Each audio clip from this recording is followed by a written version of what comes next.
अस्सलाम वालेकुम स्टूडेंट्स, कैसे हैं आप? मैं हूं आपका ग्रामर वाला टीचर और आज हम हाज़िर हैं एक नई वीडियो के साथ। स्टूडेंट्स, मैंने पिछले वीडियो में आपको बताया था कि जो हमारी नेक्स्ट वीडियो है वो वर्ब के बारे में है और ये बहुत ज़्यादा इम्पोर्टेंट है। वर्ब को हम कह सकते हैं कि ग्रामर की जान है ये, इसके बगैर ग्रामर कुछ नहीं है। तो वर्ब है क्या, आज हम इस वीडियो में वर्ब के बारे में पढ़ेंगे। तो आपने गौर से सुनना है, सारी वीडियो पूरी देखनी है और आपने ये चैनल सब्सक्राइब भी करना है। अपने दोस्तों, अपने क्लासमेट्स को भी कहना है कि वो भी इस चैनल को सब्सक्राइब करें, देखें, सीखें। अगर कोई चीज़ नहीं आती तो आप कमेंट्स में मुझसे पूछ सकते हैं। जो भी आपकी क्वेरीज़ होंगी, क्वेश्चंस होंगे, क्विज़ेज़ होंगे, मैं आपको उनके आंसर्स भी दूँगा और आपको एक्सप्लेन भी कर दूँगा। तो चलें, अब हम शुरू करते हैं वर्ब। वर्ब क्या है? Verb, what does it do? ये क्या करता है? तो हमें मोस्टली जो अब तक हम पढ़ चुके हैं मुख्तलिफ़ ग्रामर्स में, मुख्तलिफ़ क्लासेस में, हमें यही बताया जाता है कि वर्ड ये डूइंग वर्ड्स होते हैं, एक्शन वर्ड्स होते हैं, स्टेट ऑफ बीइंग। ये किसी एक्शन को ज़ाहिर करते हैं, किसी हालत को ज़ाहिर करते हैं, जैसे प्ले, रीड, जंप, गो। इसको डिफ़ाइन कैसे करना है? A word stating an action, occurrence और mode of being is called verb.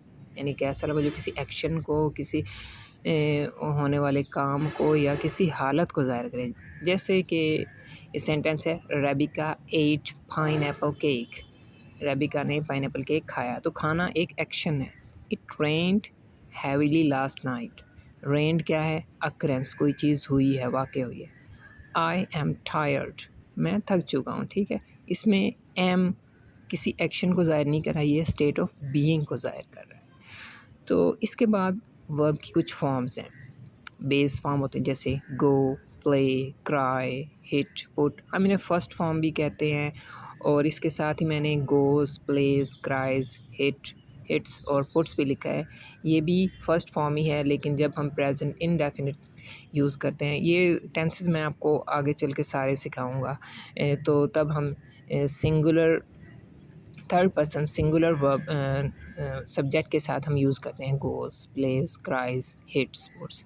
तो सबसे पहले बेस फॉर्म, फर्स्ट फॉर्म, ये इस प्रेजेंट इंडेफिनिट और फ्यूचर इंडेफिनिट में यूज़ होती है। इसके अलावा ये इम्पेरेटिव सेंटेंसेस में यूज़ होती है।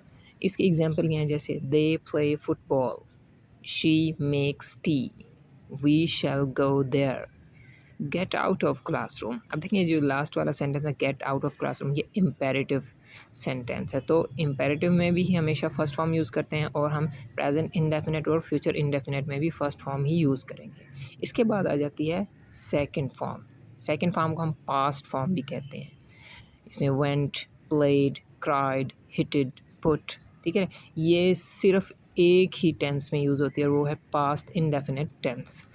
ये किस लिए इस्तेमाल हो रही है? Used for completed action in past, distant और recent, where duration of action is not important. यानी ये वो काम जो पास्ट में हुआ है, चाहे बहुत पहले हुआ हो या करीबी पास्ट में हुआ है, जिसमें वक्त का तयन ज़्यादा ज़रूरी नहीं है। जैसे Karen came here yesterday, Karen कल यहाँ आई। तो इसमें हम ये पास्ट में ये काम हुआ है तो हमने इसमें केम सेकंड फॉर्म यूज़ किया है। द चाइल्ड क्राइड बिटरली, बच्चा बहुत शिद्दत से रोया।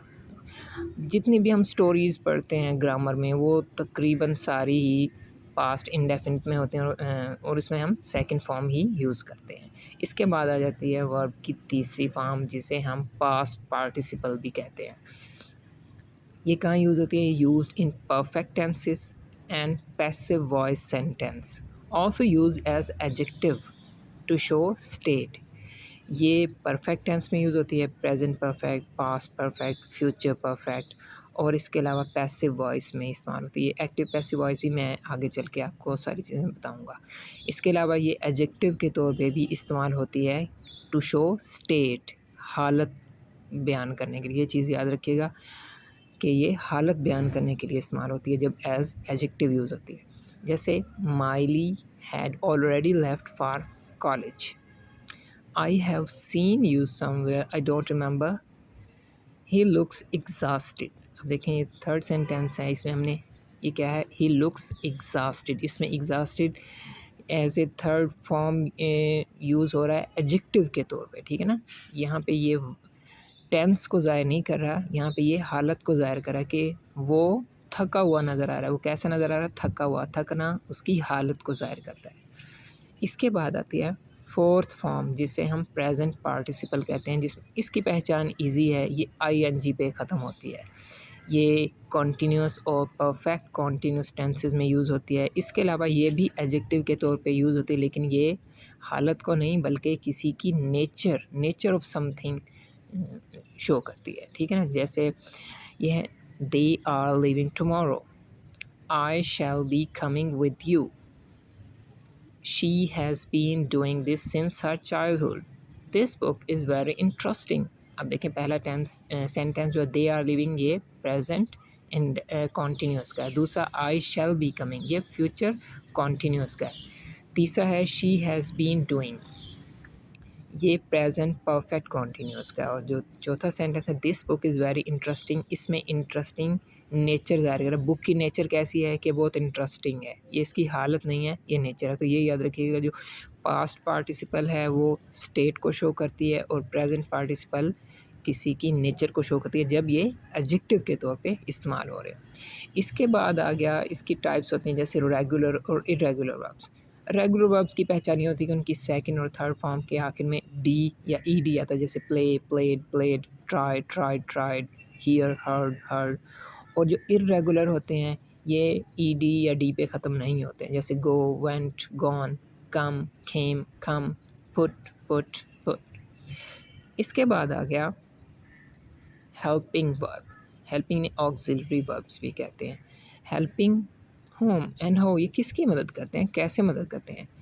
दे provide additional help to main और लेक्सिकल वर्ब। जो मेन वर्ब होता है ये उसकी हेल्प करते हैं, यानी इस सेंटेंस में दो वर्ब होते हैं, एक मेन वर्ब होता है उसे हम लेक्सिकल वर्ब भी कहते हैं, और दूसरा होता है हेल्पिंग वर्ब जो उसकी हेल्प कर रहा होता है। हेल्प किस लिए करते हो, help to mention aspect of time, हमें वक्त का तयन बताता है। They give more detail about portrayal of time, कि टाइम कैसे गुजर रहा है उस एक्शन के दौरान। इसकी भी आगे दो कैटेगरीज होती हैं, एक primary helping verbs. Primary helping verb में इसकी ये होती है, तीन मेन प्राइमरी हेल्पिंग वर्ब होते हैं, बी, डू, हैव। अच्छा, आगे चल के भी बी का इस्तेमाल होगा, तो बी में जहाँ पे भी बी की फॉर्म्स का जिक्र होगा तो हमें इससे ज़ाहिर क्या लेना है, is, am, are, was, were, being, been, ये सारी बी की फॉर्म्स, ठीक है। तो प्राइमरी हेल्पिंग वर्ब में एक तो बी की फॉर्म्स आ जाती हैं, is, am, are, was, were, being, been. ये प्रोग्रेसिव हेल्पिंग वर्ब है, यानी ये कॉन्टीन्यूस हेल्पिंग वर्ब है, ये कॉन्टीन्यूस टेंस के साथ यूज़ होती हैं, जैसे I am going to college, kids were playing, she has been living, यानी आईएनजी वाली फॉर्म के साथ इस्तेमाल होते हैं। इसके बाद आ गया डू। डू की फॉर्म कौन सी होती है, डू, डिड और डज, ठीक है ना।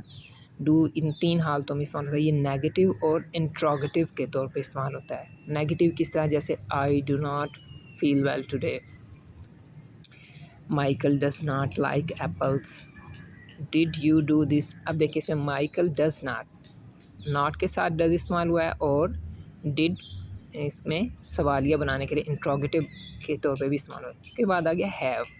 हैव की फॉर्म कौन सी होती है, हैज़, हैव, हैड। ये परफेक्टिव हेल्पिंग वर्ब है। परफेक्टिव यानी ये परफेक्ट टेंस के इस्तेमाल होता है में इस्तेमाल होता है, जैसे प्रेजेंट परफेक्ट, फ्यूचर परफेक्ट और पास्ट परफेक्ट। इसके अलावा जैसे इसका है कि Anna has finished writing, they have completed the task, I had not seen him, ठीक है ना।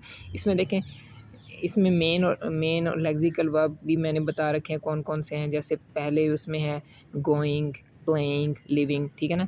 ये प्रोग्रेसिव हेल्पिंग वर्ब, उनके साथ एम, वर और बीन इस्तेमाल हुआ है। दूसरा जो टाइप है ये ब्लू कलर में जो लिखे, Michael does not like apples, did you do this. इसमें मेन वर्ब क्या है, पहले में है लाइक और दूसरे में है डू, और उसके साथ डू की फॉर्म इस्तेमाल हुई है, वो कौन सी, एज ए हेल्पिंग वर्ब, पहले में डज़ और दूसरे में डिड इस्तेमाल हुआ है। तीसरी जो टाइप है जिसमें हैव है जो कि परफेक्टिव हेल्पिंग वर्ब है, वो किस मेन वर्ब की हेल्प कर रहा है? फिनिश्ड की, कंप्लीटेड की, सीन की। ठीक है, तो चलें स्टूडेंट्स, आज की वीडियो हम यहीं पे ख़त्म करते हैं। वर्ब के बारे में एक और पूरी वीडियो जो कि मैं नेक्स्ट डे अपलोड करूँगा, वो भी आप सुनिएगा। ये आज हम यहीं पे ख़त्म करते हैं, बाकी हम नेक्स्ट वीडियो में करेंगे। तो एक चीज़ याद रखिएगा कि आपने इसको सुनना ज़रूर और प्रैक्टिस करें। आप जितनी प्रैक्टिस करेंगे ग्रामर आपके लिए उतनी ईज़ी से ईज़ी होती जाएगी। तो प्रैक्टिस कीजिए, सब्सक्राइब कीजिए, ये दोनों काम करने से आपकी ग्रामर बहुत अच्छी हो जाएगी। ओके जी, अल्लाह हाफ़िज़।